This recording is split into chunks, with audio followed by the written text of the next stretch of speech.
Je vais tout de suite laisser la parole à Roya, qui est là avec nous, qui va, on va dire, animer la discussion. Mais comme nous sommes en intimité, peut-être je vous invite à vous rapprocher, ce sera peut-être plus simple dans le dialogue par rapport, et pardon on va dire de passer vite, parce que moi qui revois le film, je suis toujours sous le choc, et je pense que vous aussi. Oui, c'est assez, voilà, c'est assez poignant. Voilà, je vous invite à vous rapprocher, comme ça l'échange sera plus convivial et plus sympathique. Et je cède tout de suite la parole à Roya, à Mohamed Ali et à Cécile. Je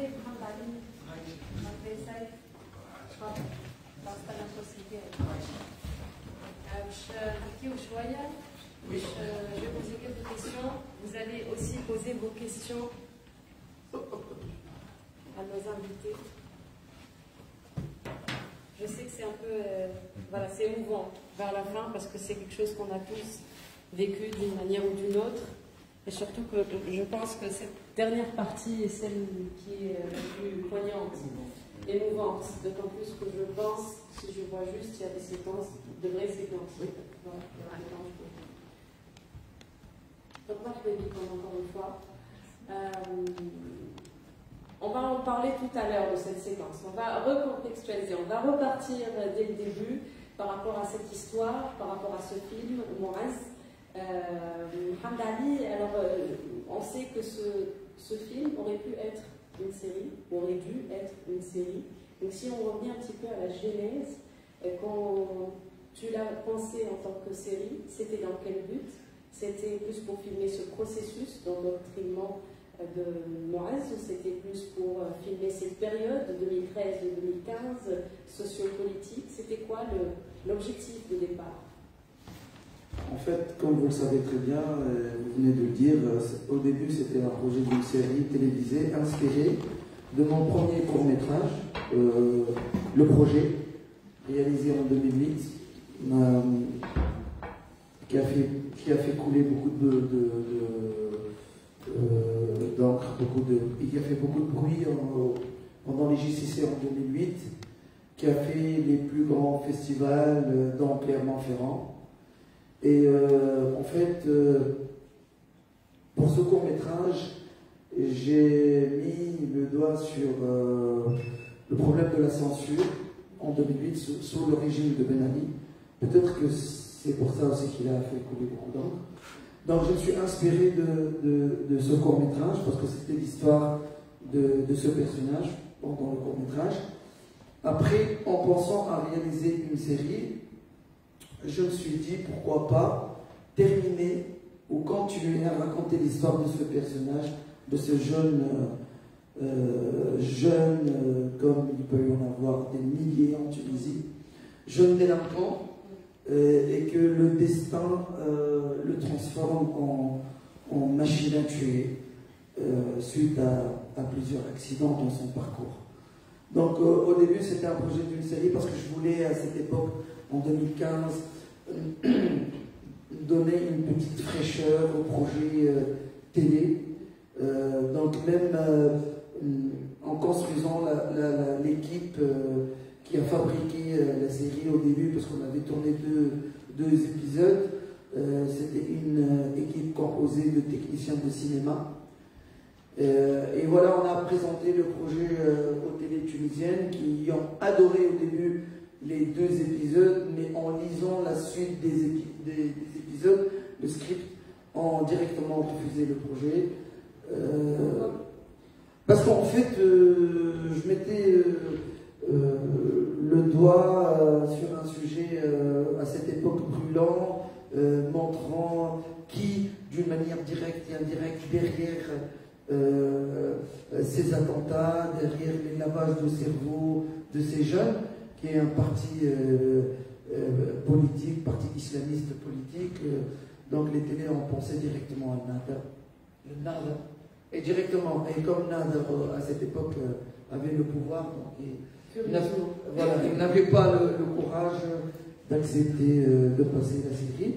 Et comme nous, on a déjà dépensé, ce projet n'était pas sponsorisé ni subventionné, Donc on s'est dit, moi et Slim Ismail, qui est le co-scénariste, on s'est dit pourquoi pas terminer le projet en long métrage, parce que dans le cinéma on a plus de liberté, heureusement. Donc voilà, on a co-écrit et réécrit le scénario, parce qu'il y a une grande différence entre le scénario série feuilleton et l'écriture cinématographique. Et à l'aide d'amis, on a pu terminer ce film qui nous a pris 5 ans, parce que aussi c'était une aventure sur le plan fond et forme, parce qu'on a pris le risque. Et on me dit que j'ai eu beaucoup de courage de raconter, de parler de ça, même maintenant. Et sur le plan technique aussi, on a osé des choses un peu inhabituelles. Oui, on va en parler justement de ces propositions, de ces mélanges. Exactement. Juste avant, petite question par rapport à ça, parce que en 2015, c'était l'histoire à chaud. Là, on est 6 ans, voire 7 ans plus tard. Qu'est-ce qui change dans cette perception par rapport à ce pan de l'histoire de la Tunisie? En fait, le film raconte l'histoire de ce jeune homme, du destin de ce jeune homme. Je pense que le sujet est encore brûlant en ce moment, parce qu'on ne sait jamais. Il y a encore des gens qui profitent de la naïveté de quelques jeunes, de leur sensibilité, leur comment dirais-je, déperdition, exactement. Donc il existe encore. Moi je pense que le sujet est encore chaud. En même temps, c'est très important de parler de cette période, parce qu'on a malheureusement la mémoire courte. Et j'ai eu quelques remarques de certaines personnes et de certains spectateurs en regardant le film, disant même à chaud pendant la projection, donc est-ce que vraiment on a vécu ça? Donc c'est très important de mémoriser ces moments douloureux de la Tunisie, alors qu'on est en train, j'espère, de fabriquer une nouvelle société. Mais il faut qu'on regarde derrière aussi pour ne pas commettre les mêmes erreurs. Exactement. On a vécu ça, mais on a vécu pire, je crois. Ouais, exactement. On a vécu plus et pire. Et on est encore en train de vivre des moments très difficiles, en tout cas. C'est important de justement, c'est vraiment notre mémoire, entre autres. Oui. Donc le cinéma est aussi là pour nous rappeler ce que nous avons vécu, ce que nous sommes en train de vivre, et avec une lecture, une certaine lecture. D'ailleurs, Saïf, directement, je m'adresse à Saïf Maneri, qui joue le rôle de Mouaz. Bravo pour ce rôle. Le sujet justement de ce jeune homme complètement اوكي دونك احنا نحكيو اليوم على نوعيه من الشباب هذوما اللي ضايعين شويه واللي في ساعه مي ان توكا كي تجبدهم وتركز معهم وتعمل لهم غسيل مخ تنجم تخرج منهم ارهابي. كيفاش انت تقمصت الدور هذاك؟ كيفاش عشتوا؟ كيفاش خدمتوا؟ اسكو فما عباد انسبيري منهم تعرفهم منك ليهم؟ اسكو فوالا معناتها كيفاش صارت اللي تاقلمت مع البيرسوناج هذا اللي في العينين نشوفوه تحول؟ معناتها فما حاجه في الغزره نهار اللي يولي تحسوا ولا ارهابي، فما السيكونس اللي ظاهره معناتها اللي هو ولا ارهابي. Juste, je sais pas, je vais reprendre. Je reprends la question. Hein, je reprends la question. Alors, j'ai posé à Saïf la question pour savoir comment il a travaillé ce personnage, parce que c'est assez complexe. Il y a d'abord le Mouaz qui est fêtard, qui est braqueur, dealer, etc., qui s'en fout de tout. Et puis le processus d'endoctrinement. Je voulais savoir comment il a travaillé ce personnage. Est-ce qu'il s'est inspiré de gens qu'il a vus? Est-ce qu'il est allé chercher ces personnes-là pour discuter avec eux? Est-ce qu'il a regardé des documentaires? Je ne sais pas comment il a... Voilà, donc la question c'est pas... Ils sont comme dit, je pense, Dali, Salvador Dali, on ne cherche pas, on trouve. Ils sont juste à côté de lui. Lui, il est issu d'un quartier populaire. Donc il a tout. Une fois, entre les deux tournages, je suis parti le chercher, je l'ai trouvé en Genève avec une barre. Exactement. D'accord, ça y est, Donc il est parti un peu dans cette direction. Après, je sais pas, il m'a dit non, non, c'est pour moi. Ça. Donc, أحكي على أحكي كيفاش معناها أنت الشخصية هذه ريتها وكيفاش معناها هذوما المجاهدين ريتهم في حياتكم في حملتكم عنكم كعباد معناها ما نخدمش.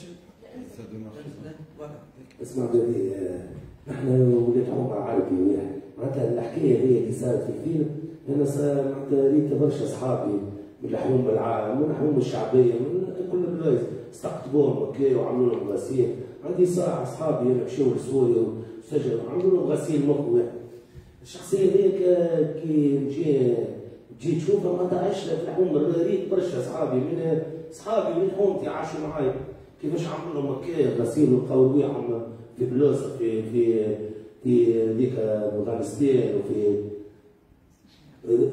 ولاد حومتي معناتها قدامي صار عليهم الشيء هذا تقمصت انا عباره عايشها الشخصيه هذه. لحظه جوست وزالي تخطير احكي لهم كيفاش ديرنييرمون كنت في سويسرا وانا ورحمه تعدينا في التلفزه نحكيو على الفيلم. واش قالوا لك الجماعه هذيك الاخوان؟ قال لي il était en prison. Ah d'accord. Donc voilà, il était en prison et avant la sortie du film. Donc je suis passé à la télé avec Rahma et on a parlé du film, des traitements, du lavage de cerveau de ces gens-là et il a eu des problèmes avec eux en prison. D'accord. قالوا لي استاذ واحد. اما نحكي لك حكايه اللي دور اللي عشته انا عباره شخصيه تقمصتها عباره مش نصور عشتها معاه معناتها مشى في مخي كيف واحد يتمرجوا فيه مش يستقطبوه ويعمل العمليه هذيا فهمت؟ خديتها كما هي مثلا مثاليات كان ما يجيبش الوكاله هذيك ما يتعاملش كيما انا تعاملت معاهم وكيك معناتها تعاملت مع دالي صاحبي عنده جي صورنا وقتها 2008 15 ans عملنا هذاك الشريط وهذا بقيت وكملناه. Donc en gros, voilà, c'est des gens qu'il a toujours vus dans son entourage, dans son quartier, des jeunes qui sont partis en Syrie, qui sont partis en Afghanistan, des gens qui... il a vu ce processus-là, donc c'était plus ou moins simple pour lui de s'imprégner de ces personnages-là, et ensuite il s'y est cru. En gros, il dit que voilà, le jeu était plus ou moins simple parce qu'il s'est mis dans la peau de ce personnage-là, et il s'est cru comme étant un des jeunes, de ses copains, de ses amis, de ses voisins, qui est passé par cette étape-là. Et puis pour la petite anecdote, donc lui il était en prison au moment de la sortie du film, et donc Mohamed Ali et j'ai dû le sortir aussi avant de prison pour tourner la deuxième partie. Ça comment on fait? On signe un truc, on sort filmer La première partie on tournait et il y avait les flics juste à côté de nous nous demandant est-ce que vous avez terminé avec lui la première partie. Pourquoi je disais? Parce qu'on doit l'amener. Après, on s'est perdu de vue pendant 2-3 ans. J'ai envoyé le régisseur pour le ramener pour tourner la deuxième partie. Et il donne des autorisations pour ça? Et il m'a dit qu'il était en prison. J'ai dû engager un avocat, 2 avocats pour le faire sortir pour tourner la deuxième partie. Pour la sortie du film, il était encore en prison.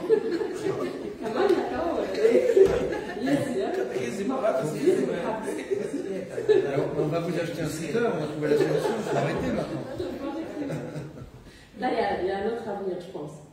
Non, c'est un très très bon comédien. En fait, je vais vous raconter rapidement comment je l'ai choisi. Pour le premier rôle, c'était en 2008 pour le projet. Je suis parti dans son quartier parce que j'avais des amis là-bas pour faire un essai avec le comédien que j'avais déjà choisi 2 jours avant le tournage. Donc le jeune comédien m'a juré qu'il sait conduire une moto, alors qu'en faisant les répétitions, il a eu un accident, alors qu'on tournait l'essai caméra. 2 jours avant le tournage du court-métrage, donc autour de l'accident, il y a eu une foule comme pas possible. Je voyais un mec qui venait, un jeune, il a fait son show. C'était lui. Ouais, comment tu prends un comédien qui ne sait pas conduire, t'appelles ça un comédien? Moi, je prends la moto, tu vas voir ce que je vais faire avec, machin. Il nous a fait un one-man show, exactement. Donc, je suis rentré avec ma première assistante, qui est Sausan Johnny, qui est la réalisatrice de Fondou. On est montré au bureau, on avait un problème énorme, on tourne après-demain, on n'avait pas de comédiens. Donc, Sausan m'avait présenté une trentaine de comédiens, et moi j'ai eu un déclic, j'ai eu un truc, je ne peux pas l'expliquer. Et c'était son image et son visage qui étaient là. Et j'ai dit à Sausan, est-ce que tu peux m'amener le mec qui est venu faire le show? Elle m'a dit, tu es sérieux? J'ai dit, oui, je veux le voir. Elle m'a dit, non, attends, écoute, j'ai des comédiens qui ont parti de non. J'ai dit, non, ce mec, je veux le voir. Et il est venu, on l'appelait, il est venu, alors j'ai essayé une séquence. La séquence, elle existe dans la version film aussi, quand il va voir son père et c'est la belle-mère qui sort. Donc je lui ai expliqué la situation en utilisant la porte du bureau et ça c'est le genre comme sa belle-mère, en lui expliquant la situation, que tu vas frapper à la porte, c'est ta belle-mère qui va sortir, tu l'aimes pas, elle t'aime pas, tu dois voir ton père parce que ça fait longtemps que tu l'as pas vu. Et voilà, c'était un 100 mètres, tu vois, le déclic du 100 mètres. J'ai dit action, elle a frappé à la porte, elle a ouvert, elle me dit appelle mon père, elle n'est pas là. Appelle, putain de merde, il est parti dans un délire et il allait la frapper.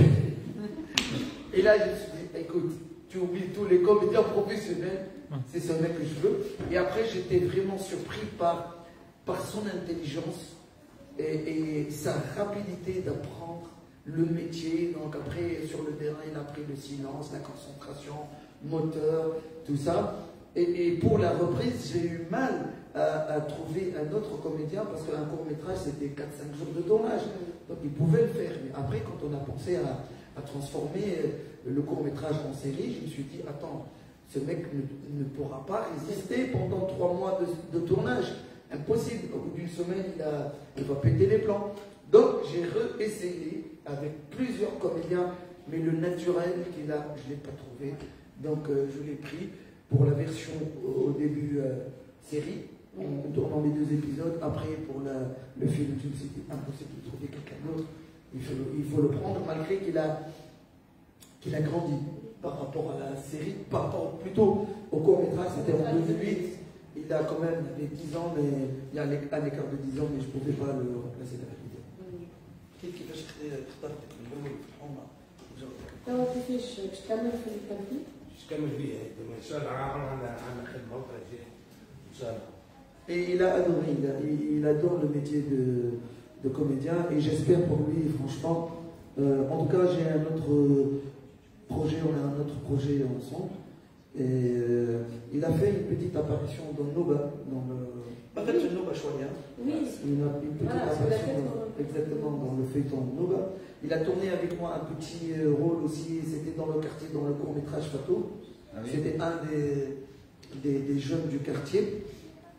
Et on a un autre projet, dans un autre rôle, j'ai envie de l'essayer aussi, dans un autre style. J'espère que ce projet a... Donc la carrière est lancée. Espérons pour lui. Est-ce que vous avez... Et il faut... Voilà, là, il faut rester tranquille. Est-ce que vous avez une question dans le public par rapport au film? Oui. Alors, on va commencer doucement. Ah, c'est mon fils, là. Il a une question, le petit. Et ensuite, il a parlé le premier. Et ensuite, c'est madame. C'est vrai, tu as une question? Pourquoi tu as choisi le rôle du tueur? Ah, parce que... Ouais, bah oui. Ah bah oui. Pourquoi tu as choisi le rôle du tueur? C'est la première fois qu'il voit le film? Non, il l'a vu, il l'a pas vu maintenant, il a vu En fait, j'ai eu un problème avec lui, je ne sais pas comment. Il est rentré dans une salle à pâté, parce que je ne voulais pas qu'il regarde le film, c'est assez violent. Mais apparemment, il a vu que la première partie du film. Donc, en rentrant à la maison, il m'a harcelé avec cette question. Pourquoi tu as choisi? C'est la dernière fois que tu joues le tueur. Bon, le personnage de tueur, je vais répondre. En fait, c'est un personnage de tueur ce personnage était plus développé dans la partie série. Il avait son histoire, son vécu, tout ça, et on comprend dans la série pourquoi il est devenu comme ça. Mais dans le film, c'est une question qui n'a pas de réponse, comme plusieurs choses en Tunisie qui n'ont pas encore de réponse. Donc on ne sait pas qui l'a engagé, on comprend un insulte. Mais voilà, sans le dire, c'est le réseau. C'est le réseau, exactement. Voilà. C'est la dernière fois, promis, Youssef. Madame. Bonsoir. Bonsoir. Pour votre premier long métrage, vous êtes réalisateur, je pense que c'était un sacré défi. Est-ce que vous avez ressenti le besoin de vous accrocher à un décor familier? Parce que je pense que vous avez grandi dans les décors de ce film. Je pense que nous sommes pour les trois. Donc voilà, c'est ma première question. Oh mais ma mère m'a dit, les lundis, on les connaît dans le quartier. Après, j'ai pensé, une impression, j'ai pensé que la fiction, il me semble que votre film a une grande partie une fiction. Je pensais que la fiction pouvait provoquer une grande émotion chez le récepteur, le spectateur. Mais il a fallu faire apparaître des extraits réels pour me remettre en question que la réalité peut vraiment être très bouleversante. Donc, et ma question, troisième question, pourquoi il y a tous ces malheurs, y compris le terrorisme, selon vous, en tant que réalisateur?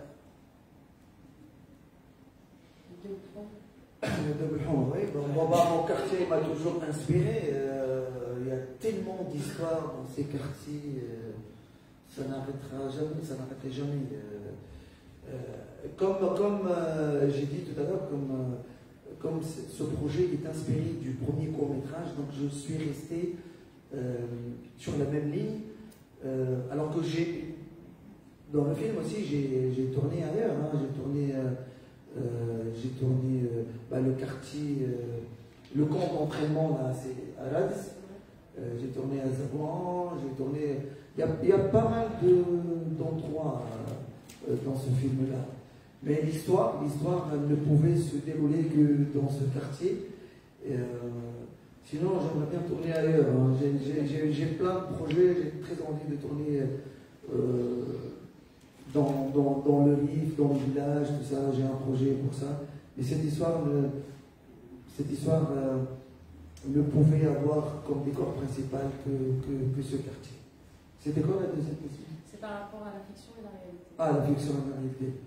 Un des responsables qui m'a refusé ce projet à la télé m'a dit, écoutez, les gens en voyant votre projet, ils vont dire que c'est passé comme ça, que les gens qui sont derrière le document, les machins, c'est bien eux. Il avait peur de ce que j'ai montré comme fiction, alors que je lui ai dit, tout simplement, que la réalité dépasse énormément la fiction. D'ailleurs, qu'il pouvait imaginer de réalisateurs, de cinéastes, qu'un jour, un jeune peut monter dans un camion, dans un minibus, juste à 50 mètres du ministère de l'Intérieur, et le faire exploser. Personne. Donc, c'est vrai que la réalité, à mon avis, peut être beaucoup plus cruelle. Ministre de la Culture. S'il te plaît, tu peux répondre au téléphone. Voilà. Vous êtes en direct, hein. Le ministère est peut-être en Ah ouais, le ministère est en direct. Tentative de censure, arrêtez. Et voilà, on va dire, vous avez passé votre film, vous êtes fous. Donc, ça m'a perturbé. Donc on était justement sur cette partie-là de la réalité. Ah voilà, la réalité elle dépasse toujours et je pense que rien ne vaut la réalité sur le plan, surtout comme quelque chose qu'on a vécu, qu'on a vu. qu'on a exactement en mémoire collective, quelque chose qui nous avait tellement mal et qu'on n'imaginait jamais dans notre pays. Et voilà, je ne sais pas comment j'ai eu le génie de mélanger ça. Parce qu'au début, je n'avais pas pensé à ça. C'était pas écrit la partie réalité, les images que j'ai eues de la BAT, que je remercie beaucoup pour leur confiance, brigade antiterroriste, parce que ces images-là, il y a les plus grandes chaînes de télé l'ont demandé après juste les attentats, comme CNN, machin. Ils ne les ont pas donné, donc ils me l'ont donné à moi, après avoir vu, bien sûr, les images du film, tout ça. Mais je pense que ça colle et ça donne quelque chose d'assez vivant, en même temps d'assez original, parce que on me demande le style du film, est-ce que c'est une fiction, est-ce que c'est un doc-fiction, est-ce que fiction, doc, machin. Je ne peux pas dire. Aujourd'hui, les styles se mélangent. Partout dans le monde, on a des documentaires, on a des documenteurs, on a des doc-fictions, on a des fictions, je sais pas. Donc, voilà, exactement. J'avais pas pensé à un style exact, mais je suis tout à fait d'accord que la réalité touche plus que la fiction, en fin de compte. Et ça touche beaucoup. Bonsoir. Est-ce que vous m'entendez ou pas? Oui, en fait, on va vous donner un micro, comme ça on l'entend aussi. Bonsoir. C'est ça. Au fait, je ne vais pas poser de questions. Je vais dire ce que je pense sur. C'est-à-dire ce que. Ah, sur le film. Oui, sur le film et sur le rôle de l'acteur. Au fait, moi, ce que je pense, c'est que vous avez fait un très très bon choix en choisissant monsieur. Vous pouvez passer le micro juste devant, comme ça. D'accord, ok. Bravo. Là, vous m'entendez. Exactement. J'ai dit au fait que pour le choix de l'acteur, il est d'un naturel, pas possible, sincèrement. Oui. C'est-à-dire, bon, je regarde beaucoup, je suis cinéphile. Regarde ce que je fais. Voilà, il est d'un naturel qu'on ne voit pas tout le temps, c'est-à-dire. Et il y a autre chose que j'ai remarqué, c'est que le film, vous nous avez tenu en haleine de la première minute jusqu'à la dernière. Il y avait un rythme, le rythme, c'est-à-dire, comment dirais-je, il y avait un rythme. En progression. En progression, voilà, jusqu'à la fin. Et merci, c'était vraiment très très bien fait. C'est tout ce que je voulais dire. Alejandro González, l'un des plus grands réalisateurs au monde, dit que le rythme, on ne l'apprend pas à l'école. Soit on l'a, soit on ne l'a pas. Donc moi je suis très sévère avec mes films. Par exemple pour ce film, j'ai enlevé 3 séquences que j'adore. Mais j'ai vu que en les introduisant dans le film, ça va baisser le rythme, donc je les ai enlevés complètement. Pour Saif, comme je vous ai expliqué tout à l'heure, j'ai essayé de prendre d'autres comédiens, mais je n'ai pas trouvé son naturel. Et le rythme est très très important dans un film. Et c'est la première chose, quand je commence à travailler avec le monteur, je m'engueule beaucoup avec lui parce que d'habitude, le réalisateur veut garder des séquences et le monteur pour le rythme général. Donc, il demande au réalisateur d'enlever des séquences. Et c'est le réalisateur qui ne veut pas. Moi, c'est tout à fait le contraire. Donc, je m'engueule toujours avec mon monteur. Je lui dis, enlève cette séquence. Ah, comment tu veux? Donc, c'est vrai que je suis très sévère pour ça. Et je préfère sacrifier des fois des choses pour l'intérêt du rythme général du film. Et puis, je voulais être différent aussi. Parce que ce sujet a été traité déjà pas mal de fois. Avec Noli Bouzine dans Maïkenov, avec Idal Bey dans Zahra Halab, voilà, Fleur d'Alep, Nabil Ayouch, Les Chevaux de Dieu, bien sûr d'autres séries aussi américaines. Wildy un peu, oui, Wildy un peu. Je voulais être différent. Et comme on dit, tout a été dit depuis les Grecs. Aujourd'hui, c'est dans la manière. Donc, je voulais présenter une touche. Le film me ressemble, mes films me ressemblent. Surtout dans le rythme. Je suis comme ça. Voilà. Et c'est un cadeau pour vous. Hein. C'est un cadeau pour vous, c'est un cadeau pour les spectateurs tunisiens. Parce que, oh, merci. Parce que tous mes courts-métrages ont été sélectionnés dans plusieurs festivals arabes et internationaux. Et j'ai eu des prix. Tous les courts-métrages ont eu des prix. Mais j'ai choisi de présenter ce film au public tunisien avant tout. Là, on va commencer à l'envoyer à des festivals. Bien sûr, Syrie B, parce que les Syries A demandent la première mondiale, comme Cannes, Venise, Berlin. Mais il y en a tellement de festivals qui peuvent accepter un film qui a été présenté dans leur pays. Donc, mais c'est un cadeau pour le public tunisien avant tout. Et c'est un choix personnel. Je suis engueulé avec ma femme, qui est la directrice artistique du film, qui voulait envoyer le film à des festivals avant.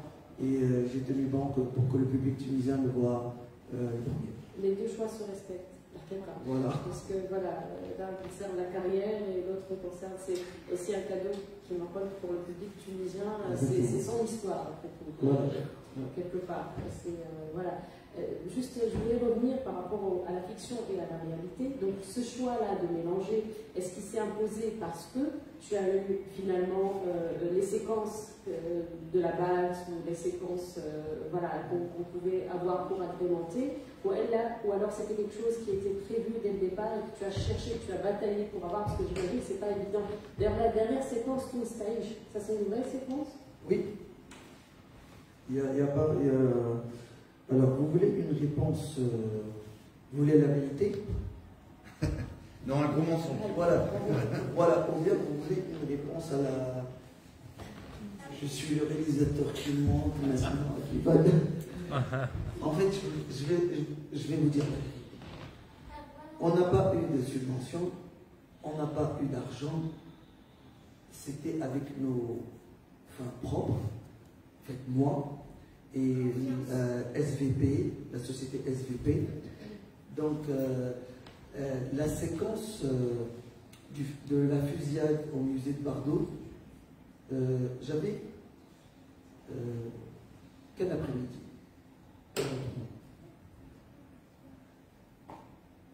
Normalement, logiquement, une scène comme ça nécessite minimum 2 à 3 jours de tournage.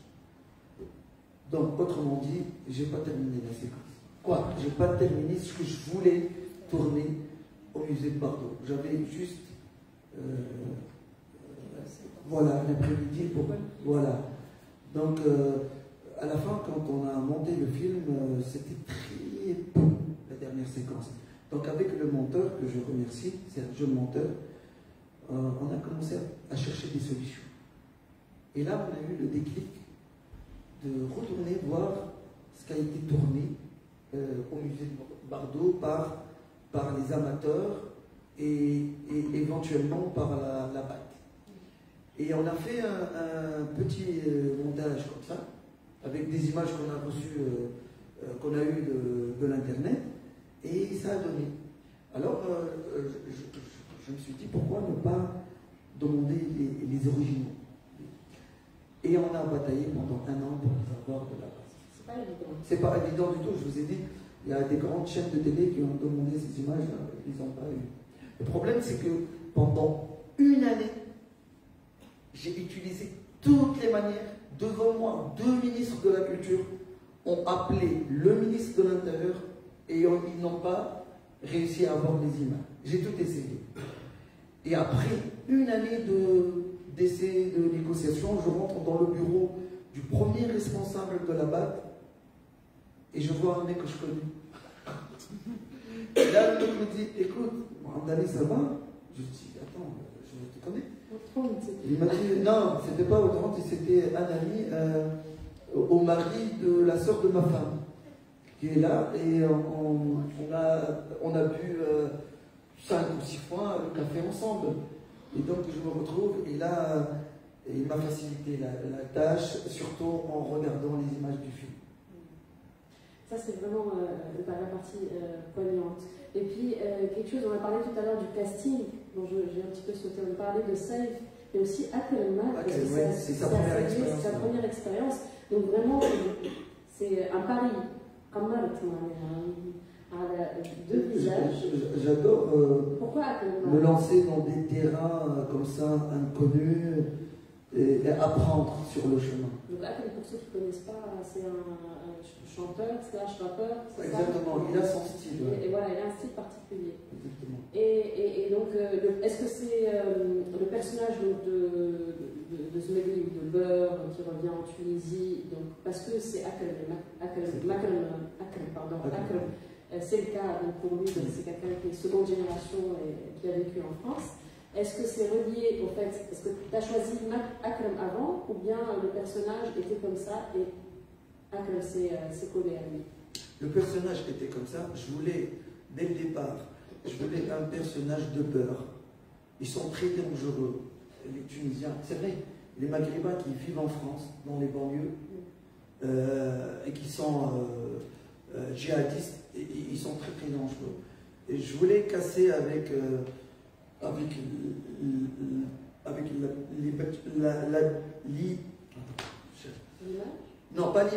l'image un peu du terroriste djihadiste qu'on a déjà vu dans des films. Donc je voulais présenter un autre profil. Et le personnage aussi était beaucoup plus développé dans la série, parce qu'on avait des séquences en France aussi, avec lui. Donc, mais on a gardé l'accent du beurre. Donc c'était écrit avant comme ça. Et le rôle était destiné à un autre comédien. Mais en faisant des essais avec Saïf, je me suis rendu compte qu'il fallait changer de comédien. Et c'était la vérité, la proposition de Sausen Johnny, qui était ma première assistante, qui m'a proposé 3 comédiens, dont Akrem, et j'ai choisi Akrem, et après on a fait des essais et ça a collé. الفيلم تعدى مع أكرم برشا. الخدمة مع أكرم سواء عديت ما لقيتش صعوبة ولا سواء عديت لقينا بعضنا انا وكرم نزيد نحن ولاد حومه طلعوا ولاد حومه بعد تعاملت معاه بالكدا هكا ساعدني بالكدا فاش عملت معاه هكاك وقت يجي يدرب فينا على السلاح وقت يحكي وقعد في الخدمة دخلت عملت معاه في الخدمة نحكي دونك باش ننجح فيه لازم نكون ولاد حومه هذا شو فكنت انا مانيش بعيد معناها انا جابيت à Sidi El Bahri lui il est à Beb Larouès mais c'est pas loin maintenant. Bon, on n'est pas de la même génération mais lui Akrem ils se connaissent même background. Ouais, même background exactement.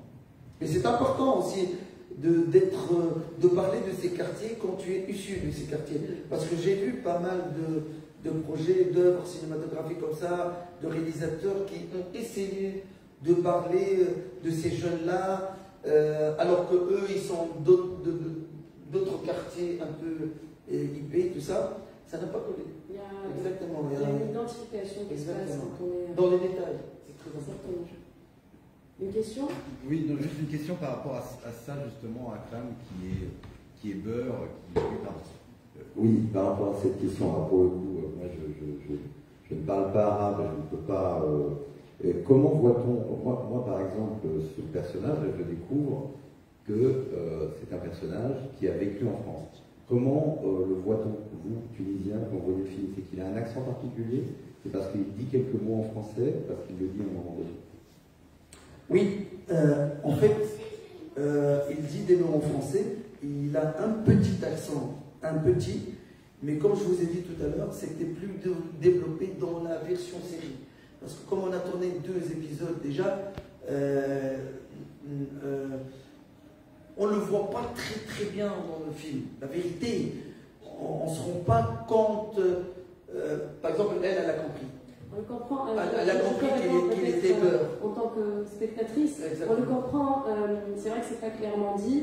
Après, il y a des moments, en fait, où n'importe quel Tunisien de Tunisie, n'utiliserait pas le français dans cette situation-là. Surtout quand ils sont... Et quand ils sont dans l'action, tu vas pas dire cours, tu vas dire tiège, tu vois, donc même si tu parles bien français. Du coup là, on comprend un peu qu'il est issu d'un autre background. Et alors, du coup, puisque j'ai le micro, j'en profite. Donc, ce que je comprends, c'est qu'une partie du film, c'est-à-dire que ça a été tourné pour faire les 2 premiers épisodes, et puis finalement, on a repris le tournage après 5 ans. Mais d'accord, mais donc... on avait un challenge, problème, excusez-moi, de raccord. Mais alors justement, quelles sont les parties du... Parce que pour le coup, ça se voit pas. Ouais. On ne voit pas que Mouez a vieilli à ce point-là. Exactement, il a pris et qu'est-ce qui a été... Enfin, c'est un secret peut-être de fabrication, mais qu'est-ce qui a été tourné dans les séquences qui ont été tournées les premières et les dernières? Alors, il y a la partie Postopolis, la première partie Postopolis, ça c'était tourné la première en 2015. Il y a la partie où il était dans son quartier avec ses potes, où il arrache la moto, aussi c'était la première partie. Qu'est-ce qu'il y a d'autre Le train. Non, le train c'est la première partie, le train. La première partie. La partie centre-ville, quand il monte dans l'immeuble, il s'échappe avec le flingue. C'était la première partie. Donc pour la deuxième partie, on a le trajet dans la camionnette, quand ils sortent dès le début du film. Dès le début du film, ils sortent dans la camionnette, ça c'est la deuxième partie. Le camp d'entraînement, tout le camp d'entraînement, c'est la deuxième partie. Le musée de Bardo, c'est la deuxième partie. L'hommage à Chokri Belaïd, c'est la deuxième partie. Donc c'était vraiment très très difficile pour moi et pour nous, l'équipe, de raccorder. On avait très très peur. Moi, le premier bout à bout, j'ai fait un premier bout à bout. J'ai appelé 3 personnes, j'ai rien dit, j'ai montré le bout à bout. Alors, et à la fin, j'ai posé des questions qui n'ont rien à voir avec les raccords, et ils m'ont rien dit. Donc ça va. Et là, je vous assure, j'ai décidé de sortir le film. Parce que si j'avais vraiment un problème de cette envergure, genre ouais, bon, c'est pas raccord tout ça. Et là, ça aurait été une catastrophe. C'est bon, mais merci beaucoup. Merci. Merci beaucoup. Quelle est votre erreur? Non, une dernière question en fait, parce que maintenant ça répond plus ou moins, j'ai la réponse, je pense, c'est juste pour confirmation. Parce que je me suis dit à un moment donné, en regardant le film, il y a des personnages qu'on aurait aimé voir, comprendre en tout cas, qu'est-ce qui s'est passé, notamment les 2 frères, le comédien qui voulait devenir comédien, le jeune homme à la fin qui se désiste et qui ne veut plus aller, mais qui dit voilà, un dernier coup de fil à mon père pour lui dire, lui qui me dit t'as jamais rien réussi à faire de ta vie. Est-ce que dans la série c'était prévu de comprendre un petit peu le background de ces personnages-là? Oui, bien sûr, il y a plusieurs destins, il y a plusieurs intrigues. Il y a l'intrigue principale, il y a l'intrigue principale, il y a des intrigues secondaires dans la série. Il y a plus de temps pour ces personnages que j'adore. Et le père qui va chercher son fils. Oui, exactement. En fait, par exemple, le comédien qui devient djihadiste, parce qu'il n'a pas été accepté, il a fait tous les castings du monde, c'est son histoire. C'est un comédien du Kiev, du nord-ouest de la Tunisie, et il nous raconte son histoire. Bon, il n'est pas devenu djihadiste, heureusement, mais c'est son histoire, il descend à chaque fois, et ils le prennent jamais, ils l'ont jamais pris pendant une quinzaine d'années, et il a une petite troupe de théâtre au Kiev. Donc c'est vrai. Le petit garçon aussi, il représente beaucoup de jeunes comme ça qui ont des problèmes avec leurs parents parce qu'ils n'arrêtent pas de leur dire pendant toute leur vie vous ne servirez à rien, vous êtes des losers, tout ça, qui veut prouver en fin de compte à son père qu'il peut faire quelque chose. Malheureusement, demain, le père qui cherche son fils, il avait une très très belle histoire différente à ce qu'on a déjà vu avant, Fiza al-Halab, parce que Fiweldi aussi, Fiza al-Halab aussi, il avait une très très belle histoire. Même l'histoire de Mouaz, mon ami. Ah oui, Voilà, le choix du nom, Moïse. En fait, c'est ma femme qui l'a proposé parce qu'elle a un ami qui était un très très bon vivant, un jeune, comme on peut y avoir des milliers, boîte de nuit, machin très très ouvert, et qui est décédé. Comment? Elle était jugée familisée. Ah, voilà, il avait un familisée. il avait un restaurant. Il avait un restaurant qui s'est explosé entre la Turquie et la Syrie. Voilà, donc on a choisi ce nom-là en hommage à ce jeune garçon. Le resto, il y avait tous les soirs deux hommes qui débarquent chez lui au resto et qui restaient avec lui des heures et des heures. Il parlait. Et après 2-3 mois, il a complètement changé. Après, il s'est marié avec une femme qui portait le niqab. Et après, il est parti. Il s'est transformé. Et après une année, on a découvert ses photos sur Facebook bombardées. Et donc voilà. La transformation a eu lieu chez lui, dans son restaurant. Voilà, exactement. Est-ce que, voilà, عندكم شي سؤال آخر, une question, on arrive un peu En tout cas, vous aimez quoi? Pourquoi tu n'as pas pris un film d'action avec la catégorie? Tu pourras avoir $50 ou $100. $50. Il a dit quoi? Pourquoi tu n'as pas... Pourquoi tu as fait un film action et tu n'as pas eu beaucoup d'argent?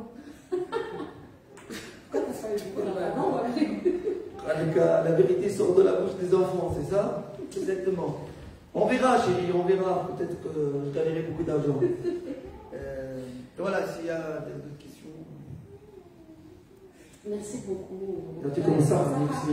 Ça, il faut vraiment une vraie découverte, un naturel, ياسر بتونسي معناتها ياسر طبيعي كيفاش تمثل ياسر. Oui, il n'a pas le quand il est à côté de grands comédiens, parce que des comédiens, des nouveaux comédiens, même avec de l'expérience, quand ils sont devant un grand comédien comme Lamine Nègre, ils ont le trac. Lui, rien du tout, il n'a jamais eu de trac. De toute façon, pendant tout le film, d'origine. Voilà. ان شاء الله ان توكا في ما اهم في برشا افلام اخرين ان شاء الله مع محمد عبيني مع غيره زاده. فوالا نتصور هذا اكثر خدمه فيترينا نتاعك. Merci beaucoup, cette manière, merci beaucoup, Mohamed Almadi. Merci à vous d'avoir été des nôtres et d'avoir participé à ce joli débat. En tout cas, on a découvert le backstage, l'envers du décor du film, et c'est aussi intéressant que le film en lui-même. Ah, je peux dire comme ça.